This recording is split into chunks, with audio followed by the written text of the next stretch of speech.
Yo guys, it's CF here. Welcome back to a brand new video. Welcome back to the channel. And today, well, if you're new to the channel, welcome to the channel.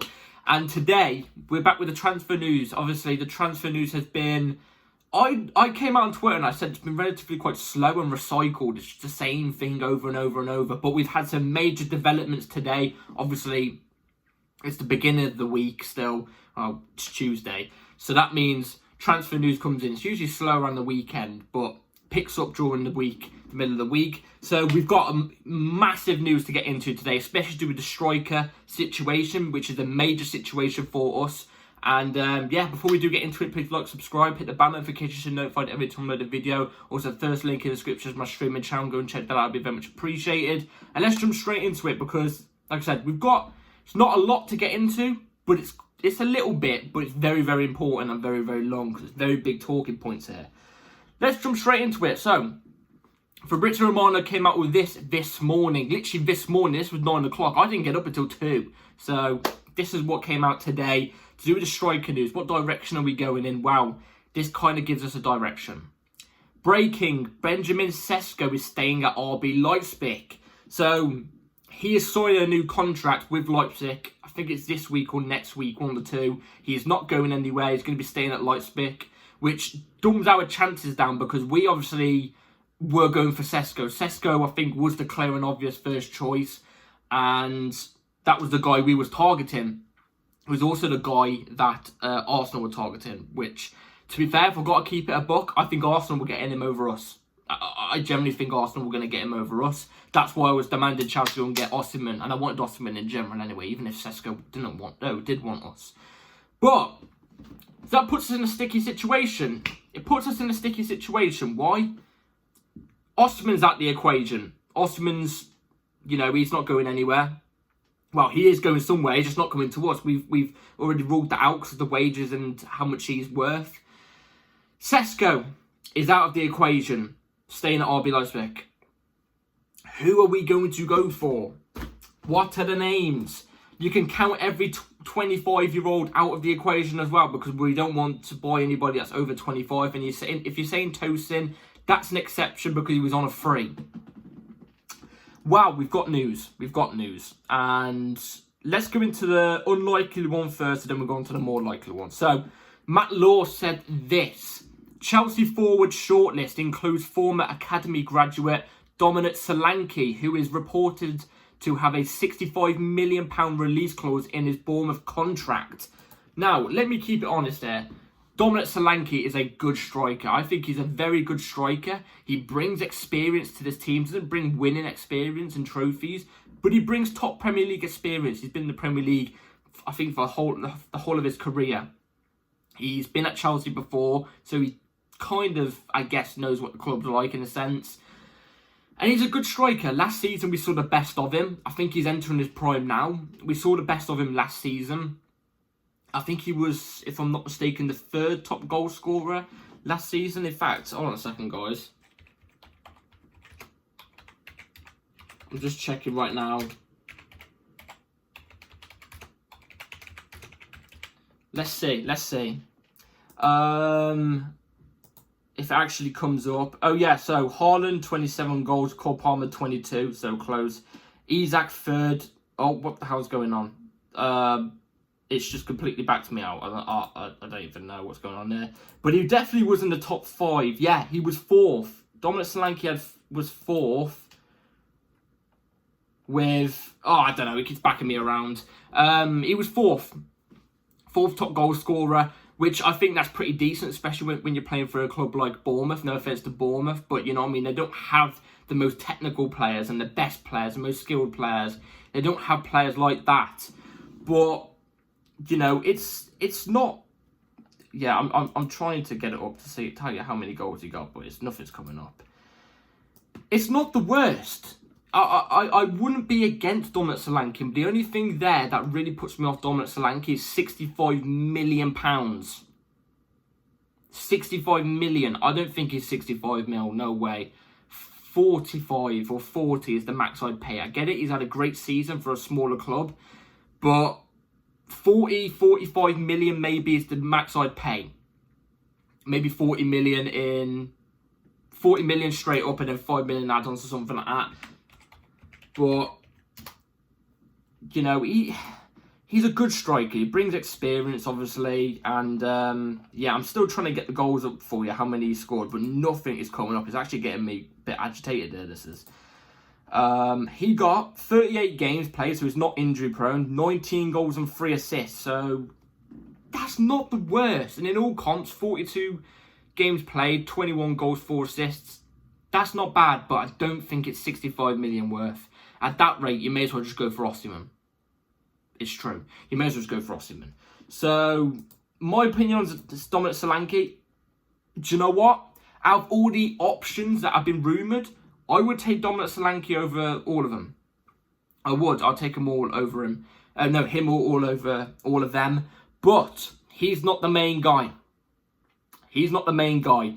The main guy is the guy I called to be the main guy and get about a week ago. I put it on my Twitter. I said, do not be surprised if we get this player and Sesko doesn't come to Chelsea. Because at that point, Osimhen was gone out of the equation anyway. So, let's see.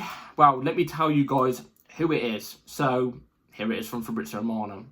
John Duran remains one of the strong names on Chelsea's list. Despite interest from clubs in Italy, John Duran gives priority to Chelsea. He's really keen on joining Chelsea and would love the possibility. Aston Villa want 35 to 40 million pounds. Oh, God. It's going to happen. It's going to happen. Bookmark this, screen record this, share this. Put it in your diary if you want. John Duran will be Chelsea's striker next season. Do I think he's going to do well for Chelsea? I don't think he's a bad striker. I don't think John Duran is a bad striker. I don't. He may not have many goals for Aston Villa, but he's a young player, 20 years old. He has a lot of raw potential. He's very raw in general, but the potential you can see, his ball striking is incredible. I've not seen ball striking like it. It's like Hasselbank. As soon as he hits the ball, it stays hit. He's scored some bangers. And he could develop into a good striker. He's got good ball, hold-up play, good ball, hold-up play. A bit like Lukaku in that sense. As soon as he got that shoulder out to you, you're not touching him. He's very tall, very physical, which we need that. It's a different profile to Jackson in that sense, which is kind of good in that sense as well. But there's one thing I just mentioned in that whole sentence is he's young. He's 20 years old. Are we really going for another inexperienced player to back up another inexperienced player? Really? At least with Dominic Solanke, he adds experience. Something that at least, you know, he's been in the Premier League for a long time. He knows what it's like. He knows how to manoeuvre it in the Premier League. At least he can help an inexperienced Jackson out behind the scenes to make him get a bit better. And even then, Solanke's at a bit of a stretch as well. Duran, 40 million as well for somebody who scored 3 goals or 4 goals, maybe that. He's not scored any more than 6, I'll tell you that. Definitely, no way. We're really going to spend 35 to 40 million. I would spend 25 million max if we're going to go for him. And I don't want us to go for him. I want us to aim for the big boys, the big signings, the experienced winning signings. Osimhen, I've said this. I'm not going to fall for it. I'm not going to sit here and lie to you guys. If you guys don't like what I'm saying right now, I'm sorry. I'm not going to lie. I'm not going to lie in there and come out and say, oh, yeah, Duran, brilliant signing. Go on, Chelsea, go and get him. Because I'm not going to sit here and lie. I'm going to tell you what I think. And if you disagree with me, I would love to have a little bit of a debate in the comments. Do you know what I mean? I'd love to. I just don't know, man. I don't know. But at least that would mean Jackson's the starting striker, which I would not mind in that sense. Because I think for a first season, last season, I think Jackson did very, very, very well. Very well. And he's showing a lot of potential. And if you had to tell me who has the better potential out of the two, I'd probably say Jackson. I'd probably say Jackson has the better potential out of the two. That might come back and bite me on the arse maybe in 2 or 3 years' time. Or maybe next season if he joins us. But I don't know. I don't know, man. I'm really... Just why do we have to keep going for young players, man? Seriously. These young players need a direction. They need a direction. I love it that players... You know, I love going for players that want to go to Chelsea. Come to Chelsea. You know, at least it's different with Sesko. Sesko wanted the Arsenal move, apparently. That was what was according, which I don't think was true in that general anyway. But I heard that apparently he'd rather choose Arsenal over us. That's why I was pointing out earlier as well. At least he wants to come to Chelsea. There was a thing that actually went out around the other week, I think 2 weeks ago, on Twitter. On John Duran's Twitter. Legit, he liked about 25 or 30 posts of Chelsea's in a row or something like that. He really wanted the move and stuff like that. And he clearly does want the move. And I like that, but I just don't see it. I just don't see it working out. I just don't see it working out. And I want assurance. I want assurance right now. And that's all Chelsea need. So if it happens, I want nothing more than him to succeed. And I will back him. But I don't know, man. I don't know. Let me know in the comments down below what you think, obviously. Let me know in the comments down below. Anyway, let's move on to two other bits of striker news, because literally everything recently has been striker news. Striker news, striker news, striker news. Well, we got something on Broja. This is what came out about Broja. So, oh wait, real quick, before we actually do move on to Broja, actually. I've just forgot about this. Julian Alvarez is out there available. Fabrizio Romano has confirmed Chelsea have an interest in Alvarez. But Alvarez does want to move on from City. He wants more minutes. He wants to move away from City, yeah? But his priority is Real Madrid. But Real Madrid won't go for him this summer, apparently. And if you think about it in that sense as well, is he even going to get game time at Real Madrid when Mbappe's up top and you've got Vinicius and Rodrigo? He's not going to get game time there as well. They're not going to go for him this summer. Chelsea, Alvarez is right there in front of you. He's there. Spend that bloody 60 million on Alvarez. They're not going to, I'm telling you. They are not going to go for Alvarez. They won't. So, yeah. Anyway, let's move on to Broja. So, Wolves, Everton and Southampton all want to sign Amado Broja, but each need to sell a player first. Broja obviously is going to leave Chelsea. There was something the other day that came out saying that apparently Everton are about to put in a £30 million bid for Broja. And I was sitting there like, 30 million for Broja. Oh my God. Take it. Have him. Straight away. I'll fly him to the airport. You know what I'm saying? But I'll fly him to the airport myself. Do you know what I'm saying? But I think that's not true, because I think Everton are going through a takeover phase. My dad's an Everton fan, and he told me about them going through a takeover or something like that. So I don't think it is true. But he's obviously one that's going to be gone this summer. Another pure profit, another sell that needs to be sold, let's be real here. Because I like Broja. I think he has talent, but that injury record and that injury that he got against Aston Villa last season. No, not last season, season before. The one where we had three managers, Tuchel, Potter and Frank. That friendly that we had against Aston Villa, where he went down injured, he's not been the same ever since. And even before then, he had an injury record. So, hey, let me know in the comments down below what you think. How much you reckon we're going to get for him? I think 30 million is too much. I reckon we'll get 20. And I still think that's good, because before I was thinking maybe 15 or 10. Even lucky to get that in that sense, because he wasn't getting any minutes at Fulham. Do you know what I mean? So, yeah. Last bit of striker news this is, yeah? Another to do with an outgoing in that sense. I want to give my opinion on this. So, Simon Johnson said this. David Datra Fofana, who joined from Model, in January last year, could be on his way out too. After loans at Union Berlin and Burnley last season, Chelsea feel he can attract offers. I feel a little bit bad in this sense, because I think Datra Fofana is a good player. He's a young player, obviously. I think he's older than Duran, if I'm not mistaken. But he's a good young player. He's got a lot of potential, I think. The season where we had, like, again, I think it was the 22-23 season where we had Tuchel, Potter, Frank Lampard as managers. He made, like, 2 cameos. The Southampton one where he got yacked off at bloody 45 minutes. Yeah, as I was saying before my phone battery ran out. You know, he had a couple good games, a couple good cameos for us, actually. And he showed a lot of potential, in my opinion. You know, he could have scored in one of the games. I think it was against Fulham when he came off the bench. He went around the keeper and he just missed from clearance off the line. At Burnley, he was scoring some good goals. He's showing good technical ability. If we gave him one more good loan at a Premier League team as well, I generally think that Fofana could potentially do really, really well for us and be a very big, vital player for us. I do not see him being a main ST in the Premier League side. I do not see that because I feel like he drifts out too wide majority of the time. But I could see him being a very, very good inside forward. Very, very good inside forward, you know, off the flanks and being very dangerous off those because he's got great dribbling ability as well and he's got decent finishing. I think it would be a very, very big regret on our behalf if we were to get rid of him. I think it would be. I don't see him being a world beater. But I see him being a very, very good player in the future.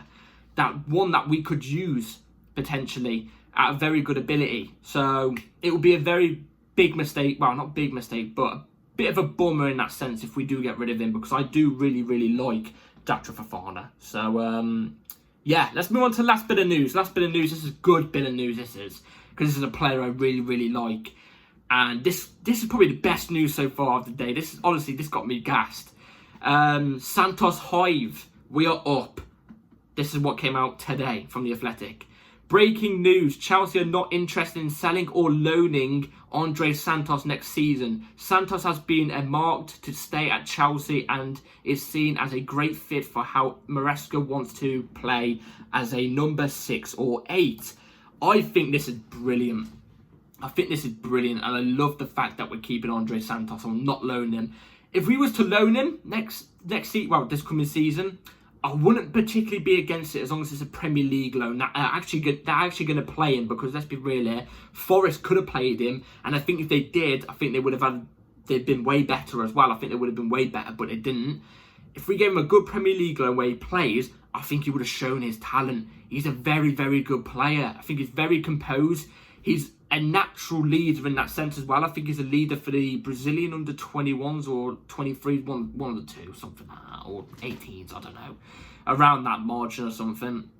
He's a natural leader. I didn't watch him at Strasbourg all the time because he went to Strasbourg in January after a failed loan at Forest.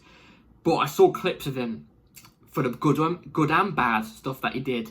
The bad stuff, don't get me wrong, he can fix on that. It's stuff he can fix on, in my opinion, like misplaced passes, losing the ball by putting too big of a touch. It happens, but he can fix on it. But the things that he does so well already at his age, trust me, I'm telling you, this guy's going to be a big, big, big player in the coming years. I'm just as excited for this guy, Andre Santos, than I am for Esteban Willian, who has been marked as bloody Ballon d'Or potential level player. Like the next Neymar, they're calling him. They call him Messi in bloody Messinho or something like that in Brazil. That's how good he is. Even the bloody Palmeiras manager who manages Endrick says he's never seen a talent like Esteban Willian, and he might be better than Endrick. That's what talent we're talking about, and I'm just as excited for Andre Santos.